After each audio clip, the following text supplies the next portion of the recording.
आज के इस वीडियो में हम Bihar board class 6 history chapter 7 जिसका शीर्षक है प्रारंभिक राज्य, उसका जो है क्वेश्चन आंसर हम करने जा रहे हैं।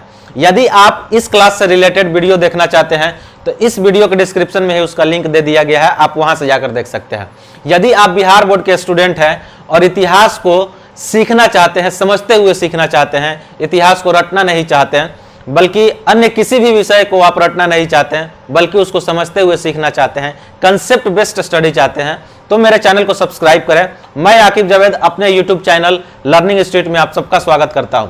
चलिए क्लास की शुरुआत करते हैं और देखते हैं आज की क्लास के अंतर्गत हमें क्या पढ़ना है। तो आज के क्लास के अंतर्गत हमारा जो सबसे पहला सवाल है वो है वस्तुनिष्ठ प्रश्न यानी कि ऑब्जेक्टिव क्वेश्चन। आज जो है हमें ऑब्जेक्टिव क्वेश्चन के बारे में पढ़ना है। क्वेश्चन दिया हुआ है और 4 ऑप्शन दिया हुआ है। उस 4 ऑप्शन में से कोई एक ऑप्शन सही है, उसको जो है हमको सही करना है। तो सबसे पहले हम क्वेश्चन नंबर क को देखते हैं। क्वेश्चन नंबर क में क्या लिखा हुआ है कि महाजन पदों का विवरण प्राप्त होता है। उत्तर वैदिक काल से जैसे ही हम आगे बढ़ते हैं, यानी कि जैसे ही आज से लगभग 2500 साल पहले क्या होता है कि जनपद के जगह पर एक बहुत बड़ा जनपद से बड़ा क्षेत्र जो है सामने आता है, एक बड़े बड़े राज्य जो है सामने आते हैं जो महाजन पद कहलाते हैं। उसी महाजन पद का विवरण जो है कहाँ मिलता है, कहाँ से हमको जो है इस महाजन पद के बारे में जानकारी पता चलता है। तो ऋग्वेद से तो हमको पता नहीं चलता, हमें पता चलता है दूसरे वाले से, बौद्ध एवं जैन ग्रंथ से। बौद्ध एवं जैन ग्रंथ जो है हमको महाजन पद के बारे में बहुत सारी जानकारी उपलब्ध कराता है। यह भी क्वेश्चन सही नहीं है और यह भी आंसर जो है सही नहीं है। बौद्ध एवं जैन ग्रंथ से हमको क्यों मिल पाता है? क्योंकि जिस समय बुद्ध और जॉन जो है अपने विचार जो है लोगों के पास पहुंचा रहे थे, महाजन पद का समय भी वही है। महाजन पद में जैसे आप देख सकते हैं मगध जो था एक महाजन पद था, अंग जो था, वत्स, कौशल, काशी, ये सारे अवंती, ये सारे महाजन पद थे। और 16 महाजन पदों के बारे में जो है हमको बौद्ध धर्म ग्रंथों में जानकारी मिलता है। और यहां तक कि सिर्फ बौद्ध धर्म ग्रंथों में ही नहीं बल्कि हमको जैन धर्म ग्रंथों में भी महाजन पद के बारे में हमको जानकारी मिलता है। इसलिए हमारा आंसर जो होगा बौद्ध एवं जैन ग्रंथ होगा। और यहां से हम क्या करेंगे, महाजन पद के बारे में जानकारी इकट्ठा करेंगे। खैर आगे बढ़ते हैं और देखते हैं क्वेश्चन नंबर ख क्या पूछता है कि कौन सा महाजन पद बिहार में स्थित है। तो कौशल भी स्थित नहीं है, उत्तर प्रदेश का इलाका है। कौशाम्बी जो है यह भी सही नहीं है, उत्तर प्रदेश का इलाका है। अवंती जो है यह भी सही नहीं है, यह जो है मध्य प्रदेश का इलाका है। ये यूपी का इलाका है, यह भी यूपी का इलाका है, और ये जो है एमपी का इलाका है। अंग जो है ये हमारा सही उत्तर है और बिहार में जो है अंग महाजन पद पाया जाता था। आप देखिए बिहार में मगध भी है एक महाजन पद, अंग था महाजन पद, और वज्जी, ये जो है बिहार, वर्तमान बिहार का जो क्षेत्र है, इस क्षेत्र के अंतर्गत जो है ये तीनों महाजन पद आते थे। चूंकि हम बिहार बोर्ड से पढ़ रहे हैं इसलिए बिहार से रिलेटेड जो भी चीजें आएंगी ना वो सबसे ज्यादा आपके एग्जाम के लिए, आपके नॉलेज के लिए इंपॉर्टेंट होगी, महत्वपूर्ण होंगी।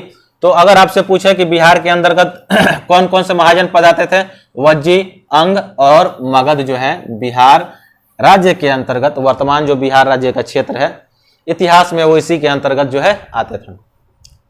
तो हमारा आंसर क्या होगा, अंग होगा। अब देखते हैं राजा भूमि के उपज का कितना हिस्सा जो है प्राप्त करता था, यानी कि टैक्स के रूप में राजा जो है फसल उत्पादन का कितना हिस्सा राजा को देना पड़ता था, किसानों को, कृषकों को या लोगों को जो खेती करते थे। तो इसमें जो है हमारा आंसर जो है 1 नंबर यानी कि छठा।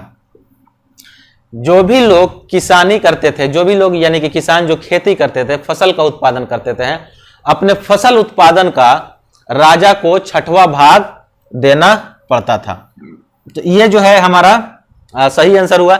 यहां तक कि इससे आगे अगर हम देखते हैं तो जो शिल्पी थे, जो कारीगर थे, उन्हें क्या करना पड़ता था, उन्हें महीने में 1 दिन जो है राजा के लिए क्या करना था, काम करना पड़ता था। यानी कि वो टैक्स की अदायगी जो है डायरेक्ट रूप से काम करके अपनी अदायगी कर देते थे, लेकिन किसानों को अपने उपज का 6ठा हिस्सा जो है राजा को देना पड़ता था। आगे देखते हैं मगध के शासक अजातशत्रु की राजधानी कहाँ थी। तो मगध के शासक अजात शत्रु की राजधानी राजगिरी थी, जिसे आज हम क्या कहते हैं, राजगीर कहते हैं। मगध के कुछ शासक जो है आरंभिक में वो काफी ज्यादा महत्वपूर्ण है, जिसमें बिंबिसार और अजातशत्रु सबसे ज्यादा महत्वपूर्ण है। उसी टाइम में यानी कि अजातशत्रु जब राजा था मगध का, उस टाइम में उसका राजधानी कौन सा था मगध का, तो राजधानी जो कहलाएगा वह राजगिरी था, जिसे हम क्या कहते हैं, आज राजगीर कहते हैं। आगे चलकर एक सम्राट हुआ जिसका नाम था उदयन। इसके टाइम में, इसी के टाइम में पाटलिपुत्र जो था यह बिहार की राजधानी बनाई गई। किसके टाइम में, उदयन के टाइम में, यानी कि उदयन ने क्या किया, पाटलिपुत्र को अपना राजधानी बनाया।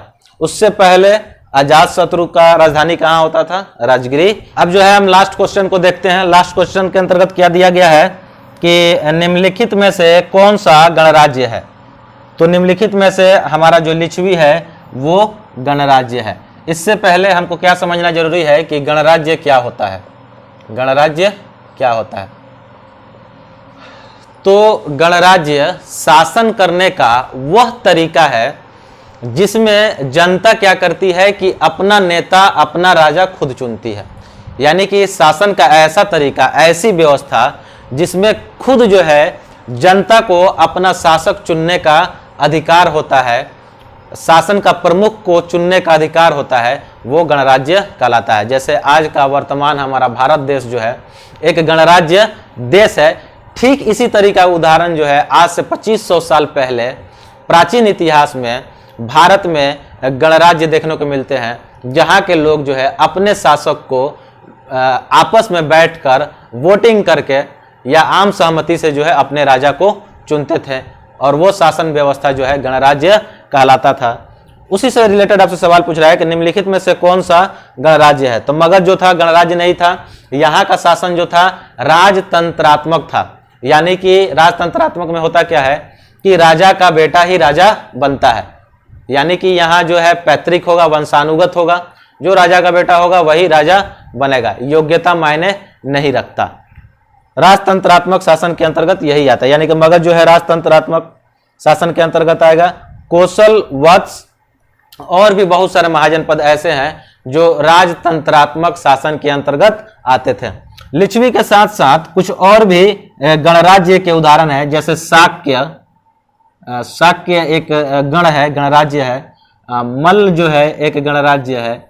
वज्जी जो है एक गणराज्य है। इस तरीके के और भी बहुत सारे गणराज्य जो है हमको इतिहास में, प्राचीन इतिहास में देखने को मिलते हैं।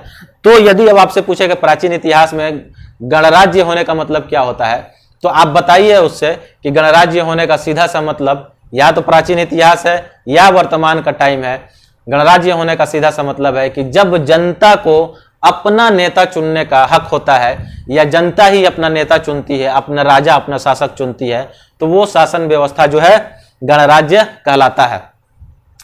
यदि आपको इतिहास समझ में आ रहा है और ऐसा लगता है कि इतिहास जो है सीखने, वास्तव में जो है रटने वाली चीज नहीं है बल्कि सीखने वाली चीज है, और अब तक जो है अपना चैनल को सब्सक्राइब नहीं किया है, तो सबसे पहले जो है चैनल को सब्सक्राइब करें, वीडियो को लाइक करना ना भूलें, कमेंट करें और ज्यादा से ज्यादा जो है अपने दोस्तों में इसको शेयर करें। अब इस चैप्टर के अंतर्गत हम नेक्स्ट क्वेश्चन को देखते हैं, अगले क्वेश्चन को देखते हैं। हमें इसमें क्या करना है कि खाली स्थानों को भरना है। खाली स्थानों के अंतर्गत तो सबसे पहले हम देखते हैं क, अवंती का राजा डैश था। तो पहले भर देते हैं, उसके बारे में तब बताते हैं। अवंती का राजा चंद्रप्रद्योत था। चंद्रप्रद्योत था। अवंती क्या है कि अवंती जो है एक महाजन पद था। आज से 2500 साल पहले भारत में 16 महाजन पदों का जिक्र मिलता है। उन 16 महाजन पदों से में से अवंती जो था एक महाजन पद था, और उसका राजा कौन था?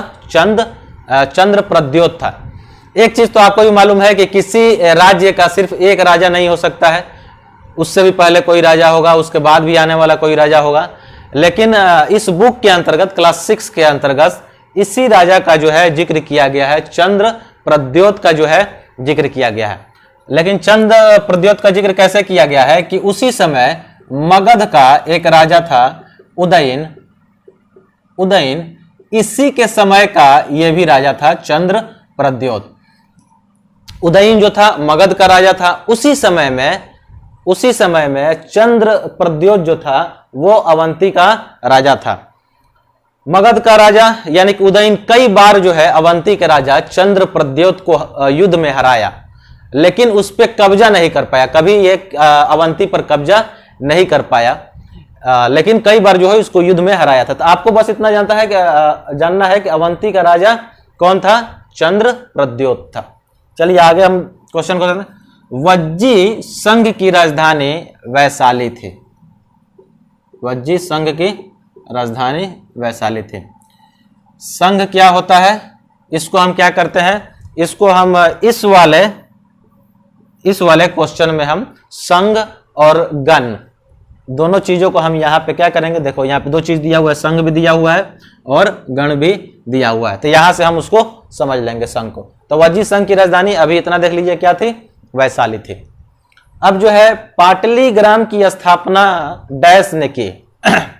समझने वाली चीज है कि पाटलीग्राम जो शहर था, जिसे हम लोग पाटली पुत्र भी कहते हैं और उसे हम क्या कहते हैं, वर्तमान में पटना भी कहते हैं, उस पाटलीग्राम शहर की नींव किसने रखी, उसकी स्थापना किसने की? तो इसकी स्थापना किया था अजातशत्रु ने। दरअसल पाटलिपुत्र जो पाटलीग्राम जो इसमें लिखा हुआ है पाटलीग्राम, इसी को हम पाटली पुत्र भी कहते हैं, नाम याद रखिए, इसी को हम पाटली पुत्र भी इसी को हम क्या कहते हैं? पटना, जो आज के वर्तमान का बिहार का राजधानी है। ठीक है। अब पूछ रहा है कि इस पाटलीग्राम की स्थापना किसने की थी? तो अजातशत्रु ने की थी। और किस तौर पे किया गया था? दरअसल में इसको एक सेना की छावनी के तौर पे, यानी कि सेना को रखने के लिए, सेना से संबंधित काम को पूरा करने के लिए सैन्य छावनी के तौर पे जो है सबसे पहले पाटलीग्राम की स्थापना अजातशत्रु ने की। अब सवाल होता है कि फिर आगे चलकर पाटलिपुत्र किया हुआ कि मगध की राजधानी बन गया। मगध की राजधानी कौन? आगे चलकर वही पाटलिपुत्र या पटना क्या हुआ? मगध राज्य की राजधानी बन गया। किसने बनाया? तो उदयन नाम का एक राजा था। अभी जो है हम उसके बारे में क्वेश्चन नंबर पहले हम देखे हैं कि उदयन नाम का एक राजा था। इसने जो है पाटलीग्राम को यानी कि पाटलिपुत्र को मगध साम्राज्य का सबसे पहली बार इसको जो है राजधानी बनाया। अजातशत्रु ने की। अब जो है नेक्स्ट क्वेश्चन देखते हैं। नंद वंश के शासक डैश के समय सिकंदर का भारत पर आक्रमण हुआ। इसमें दो चार चीजें समझने वाली है। नंद वंश, सिकंदर और आक्रमण। यूरोप में आज से 2300 साल पहले लगभग यूरोप में एक शासक हुआ जिसको हम सिकंदर महान कहते हैं। वो एक काफी ज्यादा महत्वाकांक्षी राजा था। वो क्या किया कि पूरे विश्व को जीतने का इरादा करके यूरोप से बाहर निकला। अपने उद्देश्य में काफी हद तक वो कामयाब भी रहा, लेकिन जैसे ही वो भारत पहुंचा तो भारत पहुंचने के बाद यानी कि अपने यूरोप से निकलने के कई सालों के बाद उसका दौरा जो है भारत की तरफ हुआ, लेकिन भारत पहुंचने से पहले जो है उसके सैनिक जो है भारत पर आक्रमण करने से क्या किए? मना कर दिए। क्योंकि उस समय क्या था, नंद वंश का एक शासक हुआ करता था जो काफी शक्तिशाली था। यानी कि नंद वंश के शासक उस वक्त जो था धनानंद था, धनानंद। और उस समय मगध का यानी कि नंद वंश जो था यानी कि धनानंद जो था वो मगध साम्राज्य का ही राजा था। और मगध साम्राज्य का सेना जो है एक बहुत बड़ी सेना थी, शक्तिशाली सेना थी। इसी कारण सिकंदर का जो सेना था वो मगध साम्राज्य से टकराने से मना कर दिया। तो हमको क्या जानना था कि नंद वंश क्या है? नंद वंश, धनानंद जो है नंद वंश का एक शासक था और धनानंद जो है एक मगध साम्राज्य का भी शासक था। ठीक है। सिकंदर जो था यूरोप का राजा था, पूरे विश्व को जीतने के इरादे से निकला हुआ था। भारत पहुंचने के बाद उसके सेना ने आक्रमण करने से मना कर दिया, क्योंकि भारत में उस समय मगध साम्राज्य के नंद वंश के धनानंद का शासन था, जिसके पास एक बहुत विशाल और बड़ी सेना थी। इसके डर से जो है सिकंदर का सेना ने युद्ध करने से मना कर दिया। अब हमको देखना है कि लिच्छवी संघ का एक गण था, लिच्छवी डैश संघ का एक गण था। तो आज से लगभग 2500 साल पहले भारत में गणतंत्रात्मक शासन व्यवस्था के उदाहरण देखने को मिलते हैं। गणतंत्रात्मक शासन व्यवस्था का मतलब यह हुआ कि उस क्षेत्र के अंतर्गत उस क्षेत्र में रहने वाले लोग क्या करते थे, अपने राजा का चुनाव खुद करते थे, यानी कि अपने शासक का चुनाव खुद करते थे। और वह क्षेत्र क्या कहलाता था, वो क्षेत्र जो है गण कहलाता था। और कई गण जो मिलकर आपस में एक संघ बनाते थे, कई गण जो मिलकर आपस में एक संघ बनाते थे। ठीक उसी तरीके से लिच्छवी वज्जी संघ का गण था, यानी कि लिच्छवी क्या था, लिच्छवी एक गण था और वज्जी जो था एक संघ था। लिच्छवी की तरह अन्य कई गण जो है मिलकर एक वज्जी संघ बनाए थे। लिच्छवी के अलावा और भी बहुत सारे जो है गण एक साथ मिले, यानी कि वज्जी संघ में, इन दोनों में वज्जी संघ में लगभग 8 गण थे, लगभग 8 गण थे, जिसमें से एक लिच्छवी गण भी होता था। जिस सिद्धांत पर गण काम करता था उसी सिद्धांत पर यह संघ भी काम करता था। यानी कि गण के जो राजा होते थे वो क्या करते थे, आपस में बैठकर अपने संघ के लिए नियम कानून बनाते थे, आपसी सहमति से विकास से संबंधित कार्यों को पूरा करते थे। युद्ध लड़ने और संधि करने से संबंधित जो भी कार्य होते थे, गण के राजा आपस में मिलकर, यानी कि संघ के जो राजा होते थे आपस में मिलकर इसको पूरा करते थे। यदि आपको इतिहास जो है समझ में आ रहा है तो अब जो है आपकी जिम्मेदारी है कि अब तक जो है अगर आपने चैनल को सब्सक्राइब नहीं किया है तो सबसे पहले आप क्या कीजिए कि चैनल को सब्सक्राइब कीजिए, वीडियो को लाइक कीजिए, कमेंट कीजिए और जो है शेयर करना ना भूलिए। एक चीज और कि मैंने YouTube प्लेटफॉर्म पर एक चीज देखा, जब मैंने सर्च किया बिहार बोर्ड के लिए कुछ एजुकेशन से रिलेटेड कुछ वीडियो देखने के लिए सर्च किया, तो वहां पर मैंने देखा कि कोई भी एक बेहतर क्वालिटी की गुणवत्तापूर्ण जो है कंटेंट जो है एजुकेशन से रिलेटेड नहीं था। तो फिर मुझे लगा कि मुझे जो है ये काम करना चाहिए और बिहार बोर्ड के स्टूडेंट्स के लिए ऐसे कंटेंट जो है, ऐसे पाठ्य सामग्री उपलब्ध कराना चाहिए जिससे उनको पढ़ाई करने में जो है अपने क्लास को पूरा करने में सहयोग मिले।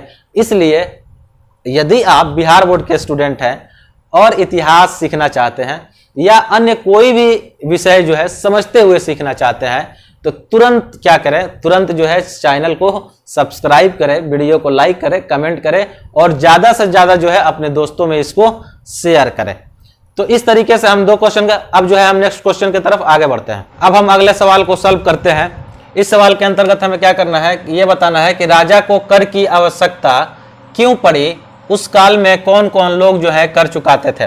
राजा यानी कहाँ के राजा, तो महाजन पदों के राजा को कर की आवश्यकता क्यों पड़ी और उस काल में कौन कौन लोग जो है कर चुकाते थे। तो एक चीज, 2 क्वेश्चन इसमें दिया हुआ है। सबसे पहला तो एक यहाँ तक दिया है और दूसरा जो है कौन कौन लोग जो है उसमें कर चुकाते थे।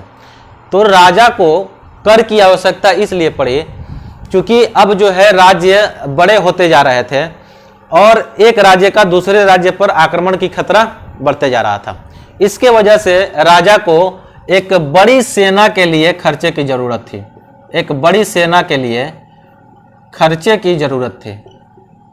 इसके लिए क्या करना पड़ा, राजा को कर लगाने की नौबत आई या राजा ने कर लगाया। दूसरा क्या था कि उतने बड़े शासन व्यवस्था को चलाने के लिए कुछ कर्मचारियों की भी जरूरत थी, कुछ कर्मचारियों की भी जरूरत थी और उनको भी क्या करना पड़ता था, वेतन देना पड़ता था और यह वेतन देने के लिए कर लगाना जरूरी था। समझने वाली चीज यहां है कि कर जो है राजा पहले नहीं लगाता था। पहले जो है राजा को क्या मिलता था, पहले जो है राजा को बलि मिलता था। बलि क्या कहलाता है, तो उसको हम नजराना कहते हैं। नजराना क्या होता है, तो उपहार होता है जिसे हम लोग गिफ्ट वगैरह भी कहते हैं। पहले जो है राजा को नजराना या बलि मिला करता था, उपहार मिला करता था और ये क्या था, ये जो था स्वैच्छिक था, यानी कि हमारी इच्छा पे था, देने वाले के ये इच्छा पे निर्भर करता था कि वो देना चाहता है या नहीं, या देगा या नहीं। अनिवार्य नहीं था, नेसेसरी नहीं था, कंपल्सरी नहीं था। अगर कोई देना चाहता है नजराना तो राजा को दे सकता है, नहीं देना चाहता कोई बात नहीं, लेकिन राजा का काम जो है इससे चलने वाला था नहीं। तो राजा ने क्या किया, एक अस्थाई कर की व्यवस्था की। राजा ने क्या किया, अस्थाई कर की व्यवस्था की।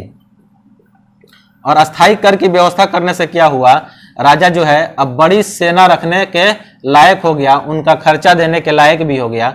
अब अस्थाई कर के मिलने की वजह से क्या हुआ कि राजा जो है अब अस्थाई कर्मचारियों को भी वेतन देकर अपनी सेवा के लिए, अपने राज्य की सेवा के लिए रखने लगा।